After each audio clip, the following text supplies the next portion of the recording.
Bismillahirrahmanirrahim. Assalamualaikum warahmatullahi wabarakatuh. Perkenalkan, nama saya Besa Irma Sasmita dengan NIM 2030117005. Saya merupakan pemateri pertama dari kelompok 6 yang membahas mengenai materi manajemen mutu terpadu terkait dengan perencanaan mutu, pengendalian mutu, dan indikator-indikator produk barang dan jasa yang bermutu. Nah, materi yang pertama yaitu perencanaan mutu. Perlu kita ketahui bahwa perencanaan mutu secara strategis dapat diartikan sebagai suatu proses penyusunan langkah-langkah kegiatan menyeluruh secara sistematis, rasional, dan bertekad serta berjangka panjang berdasarkan visi, misi, dan prinsip-prinsip tertentu untuk memenuhi kebutuhan dasar dan menyeluruh bagi para pelanggan. Nah, adapun langkah-langkah perencanaan mutu yaitu yang pertama visi. Nah, statement visi di sini merupakan mengisyaratkan tujuan puncak dari institusi tersebut. Nah, statement visi di sini yaitu sebagai apa yang menjadi capaian dari suatu organisasi atau suatu institusi. Nah, di sini dalam penyusunan visi kita harus memperhatikan beberapa hal, yaitu yang pertama, visi itu di mana visi itu harus singkat. Yang kedua yaitu visi harus disusun secara langsung, dan visi itu harus menunjukkan tujuan puncak dari suatu organisasi atau suatu institusi. Nah, yang kedua yaitu terkait mengenai misi. Nah, di sini statement misi sangat berkaitan dengan visi, di mana di sini misi memberikan arahan yang jelas untuk masa sekarang dan untuk masa yang akan datang. Nah, di sini statement misi membuat visi memperjelas alasan mengapa sebuah institusi berbeda dengan institusi-institusi yang lainnya.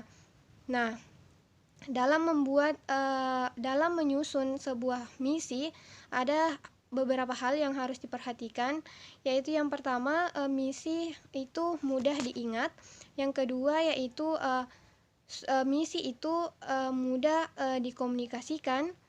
Misi itu sifat dasarnya harus jelas. Yang keempat itu misi harus memiliki komitmen dalam peningkatan mutu. Selanjutnya yaitu misi harus berupa statement tujuan jangka panjang dari sebuah organisasi atau sebuah institusi. Yang keenam itu di mana misi harus difokuskan pada pelanggan. Dan yang terakhir yaitu misi harus disusun secara fleksibel. Nah, selanjutnya yaitu perencanaan mutu yang ketiga yaitu nilai-nilai. Nah, di sini nilai-nilai merupakan suatu prinsip yang menjadi dasar dalam pencarian suatu institusi atau organisasi tersebut, dan di sini dalam mencapai visi dan misinya. Nah, di sini ada beberapa hal yang harus diperhatikan mengenai statement nilai ini, yaitu yang pertama, nilai-nilai itu harus mudah diingat. Yang kedua yaitu harus dapat dikomunikasikan ke seluruh penjuru institusi atau organisasi. Nah, di sini perlu diketahui bahwa nilai-nilai tersebut mengemudikan organisasi atau institusi dan memberi arah. Nah, di sini nilai harus disesuaikan dengan lingkungan di mana organisasi atau institusi tersebut beroperasi, atau harus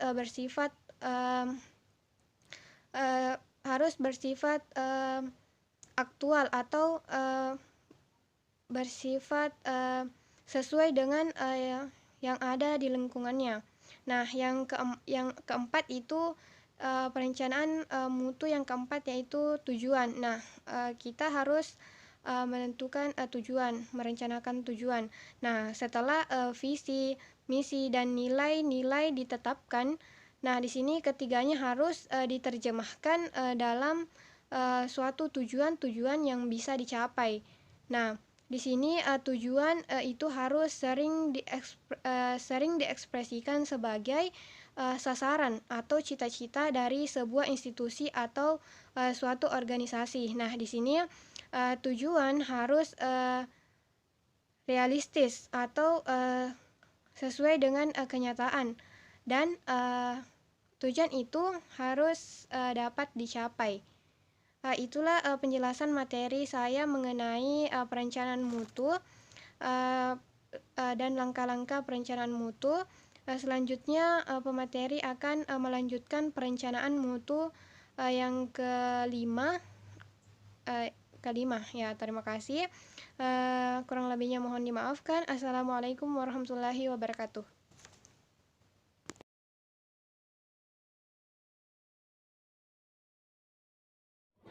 Assalamualaikum warahmatullahi wabarakatuh. Saya atas nama Hasnderdianti dengan NIM 2030117021. Di sini saya akan melanjutkan penjelasan dari Saudari Bese Irma Sasmita mengenai langkah-langkah perencanaan mutu. Nah, langkah selanjutnya yaitu riset pasar. Riset pasar yang baik merupakan unsur penting dalam mengimplementasikan TKM atau manajemen mutu terpadu. Riset ini adalah cara utama untuk mendengarkan isu-isu mutu melalui sudut pandang pelanggan. Begitu identifikasi pasar berhasil dilakukan, maka perlu diajukan pertanyaan-pertanyaan menyangkut aneka kebutuhan masing-masing segmen serta apakah layanan perlu disesuaikan dengan kebutuhan-kebutuhan tersebut. Hal ini sangat penting terutama bagi institusi-institusi pendidikan tinggi yang lebih besar di mana pelajar memiliki persepsi dan kebutuhan yang berbeda dari para lulusan sebelumnya. Kemudian selanjutnya yaitu analisis SWOT. Nah, analisis SWOT adalah sebuah bentuk analisis situasi dan kondisi yang bersifat deskriptif, memberi gambaran yang melibatkan penentuan tujuan yang spesifik dari spekulasi bisnis atau proyek serta mengidentifikasi faktor internal dan eksternal yang mendukung dan tidak dalam mencapai tujuan tersebut. Secara teoritis, analisis SWOT memiliki dua faktor utama yang terdiri dari 4 komponen dasar dan dua faktor utama tersebut adalah faktor eksternal dan faktor internal, sedangkan 4 komponen dasar yaitu yang pertama, strength. Strength adalah situasi atau kondisi yang merupakan kekuatan dari organisasi atau program pada saat ini. Kemudian kedua, weakness. Weakness adalah situasi atau kondisi yang merupakan kelemahan dari organisasi atau program pada saat ini. Yang ketiga, opportunity. Opportunity adalah situasi atau kondisi yang merupakan peluang di luar organisasi dan memberikan peluang berkembang bagi organisasi di masa depan. Kemudian yang terakhir atau yang keempat yaitu threat. Threat adalah situasi yang merupakan ancaman bagi organisasi yang datang dari luar organisasi dan dapat mengancam ekstensi organisasi di masa depan. Kemudian selanjutnya yaitu pengendalian mutu serta langkah-langkah pengendalian mutu. Pengendalian mutu adalah suatu pemikiran dasar untuk menilai hasil yang ingin dicapai dalam pelaksanaan kegiatan produk atau jasa untuk mewujudkan mutu produk atau jasa yang berkesinambungan dalam konteks memenuhi kebutuhan pelanggan. Adapun langkah-langkah pengendalian mutu yang pertama yaitu memahami kebutuhan peningkatan kualitas. Nah, langkah awal dalam peningkatan kualitas adalah bahwa manajemen harus secara jelas memahami kebutuhan untuk peningkatan kualitas. Manajemen harus secara sadar memiliki alasan-alasan untuk peningkatan kualitas dikarenakan peningkatan kualitas merupakan suatu kebutuhan yang paling mendasar. Nah, tanpa memahami kebutuhan untuk peningkatan kualitas tidak akan pernah efektif dan berhasil. Peningkatan kualitas dapat dimulai dari mengidentifikasi masalah kualitas yang terjadi atau kesempatan peningkatan apa yang mungkin dapat dilakukan. Itu saja yang dapat saya sampaikan. Assalamualaikum warahmatullahi wabarakatuh.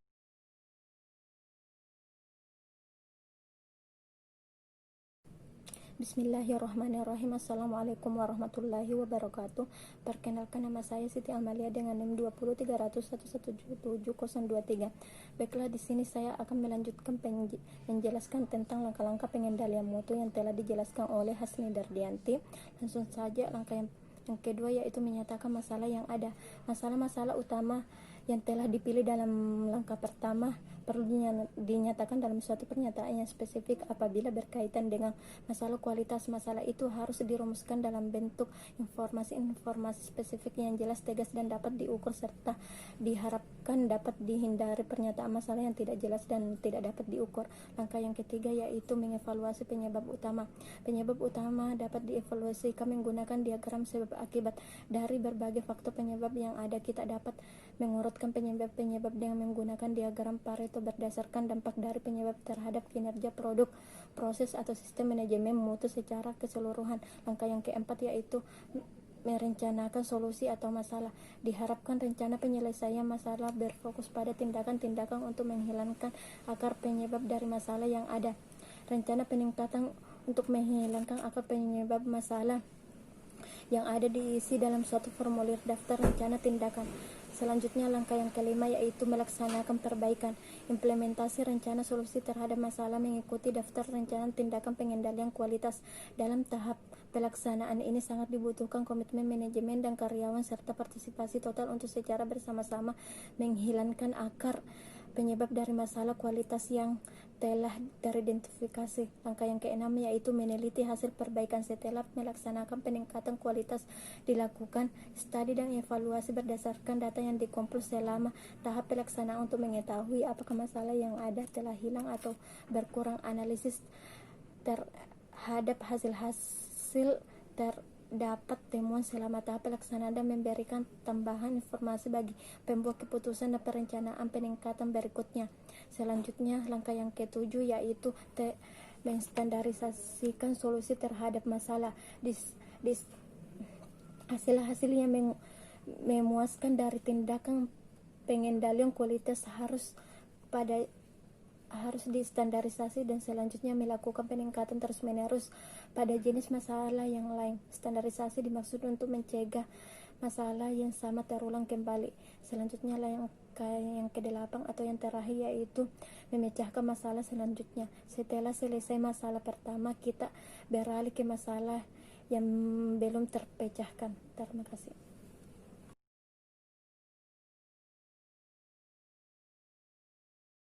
Baik, bismillahirrahmanirrahim. Assalamualaikum warahmatullahi wabarakatuh. Baik, perkenalkan, nama saya Febri Ansyah dengan NIM 2030011170022. Nah, di sini saya akan melanjutkan pembahasan yaitu di mana indikator produk dan jasa yang bermutu. Ya, yang pertama yaitu produk yang bermutu. Kualitas produk menurut Coulter and Armstrong, kualitas produk adalah keseluruhan kualitas atau keunggulan suatu produk atau jasa layanan berkaitan dengan apa yang diharapkan oleh pelanggan. Bila suatu produk dapat menjalankan fungsi-fungsinya, dapat dikatakan sebagai produk yang memiliki kualitas yang baik. Kebanyakan produk disediakan pada satu di antara 4 tingkatannya, yaitu kualitas rendah, kualitas rata-rata, kualitas baik, dan kualitas sangat baik. Nah, faktor yang mempengaruhi kualitas produk menurut Jipto adalah sebagai berikut. Nah, kendala suatu produk yang menandakan tingkat kualitas yang sangat berarti bagi konsumen dalam memilih produk. Kesesuaian dengan spesifikasi, yaitu sejauh mana karakteristik desain dan operasi memenuhi standar-standar yang telah ditetapkan sebelumnya. Yang ketiga adalah daya tahan. Berkaitan dengan beberapa lama produk tersebut dapat terus digunakan dan baik. Bagian kedua adalah jasa yang bermutu. Nah, di sini jasa yang baik merupakan hal yang penting dalam menciptakan keputusan pelanggan. Namun, untuk memahami bagaimana mengevaluasi kualitas yang diterima oleh konsumen tidaklah mudah. Kualitas jasa lebih sukar untuk dievaluasi dibandingkan dengan kualitas barang. Kualitas jasa tidak diciptakan melalui proses produksi dalam pabrik untuk kemudian diserahkan kepada konsumen. Sebagaimana kualitas barang, sebagian besar kualitas jasa diberikan selama penyerahan jasa terjadi dalam proses interaksi di antara konsumen dan terdapat kontak personil dengan penyelenggaraan jasa tersebut. Para pakar pemasaran seperti Parasmun, Setmal, dan Berry di tahun 1994 yang telah melakukan penelitian khusus terhadap beberapa jenis jasa dan berhasil mengidentifikasi 10 faktor utama yang menentukan kualitas pelayanan. 10 faktor itu meliputi yang pertama, reliability, responsive, compactness, access, courtesy, communication, credibility, security, understanding, knowing the customer, dan tangibles. Dan penelitian ini perumusan pernah meneliti kualitas jasa dan faktor-faktor yang menentukannya. Faktor-faktor dimensi jasa tersebut terdiri dari 5 faktor, yaitu yang pertama, reliability, responsive, assurance, empathy, dan tangibles. Harga, kualitas harga menurut Lupiado, strategi penentuan harga sangat signifikan dalam memberikan penilai kepada konsumen dan memengaruhi citra produk serta keputusan konsumen untuk membeli. Harga juga berhubungan dengan pendapatan dan turut mempengaruhi supply atau emergency channels. Akan tetapi yang paling penting adalah keputusan dalam harga harus konsisten dan strategi pemasaran. Nah, itulah beberapa materi yang sempat saya sampaikan dalam video ini. Terima kasih atas kesempatannya. Assalamualaikum warahmatullahi wabarakatuh.